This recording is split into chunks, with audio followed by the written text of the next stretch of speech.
My first question has to do something to do with the title of the movie. So what defines a gentleman?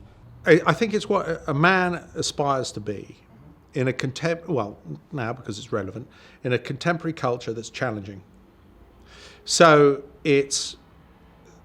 so you admitted that you were nervous, right? Yeah. And it's good to be nervous, right?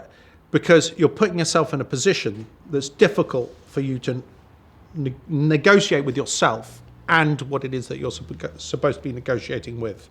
So I would argue that you are a gentleman because what you're doing is you're putting yourself in an environment that's scary for you.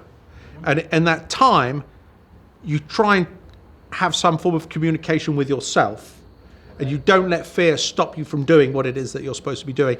And as elegantly as you can, find your way through that journey. So it's the ability to face fear. So is Pearson a gentleman in this movie? Yes, I think so. Okay. I think he has a reason in selling weed instead of heroin in the movie. So would you say he's a different kind of gangster than the others in the movie? Yes.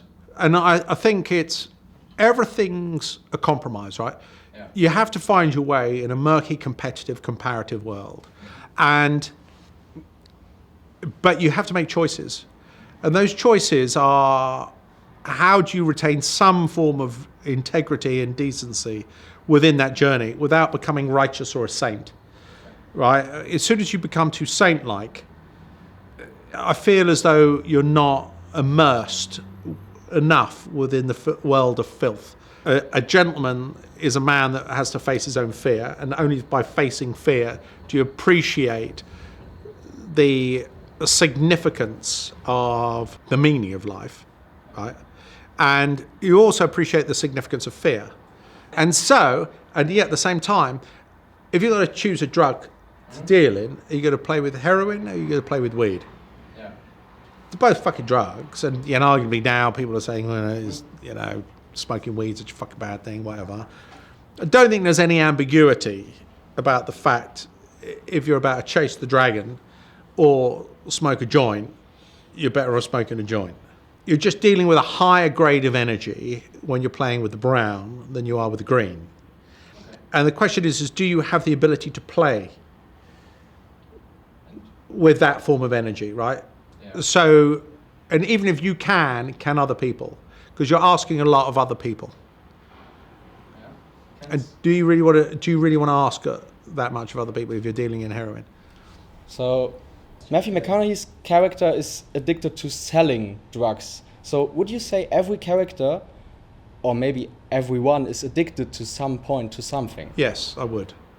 Is that a point in the movie that you wanted to say with it?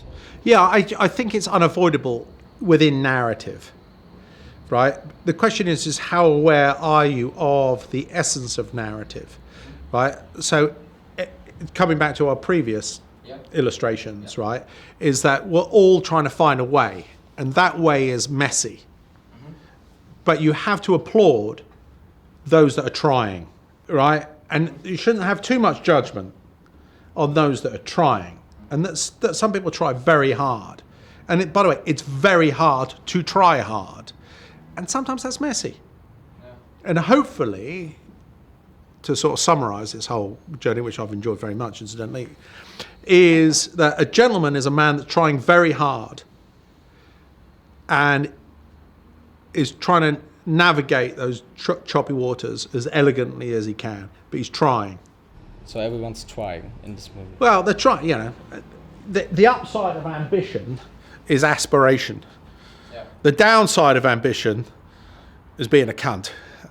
All right? And what you're really after is you're trying to chase something that's worth chasing, but often you're chasing a rabbit that doesn't exist. And sometimes you're chasing a rabbit that does, but bless the man that's trying.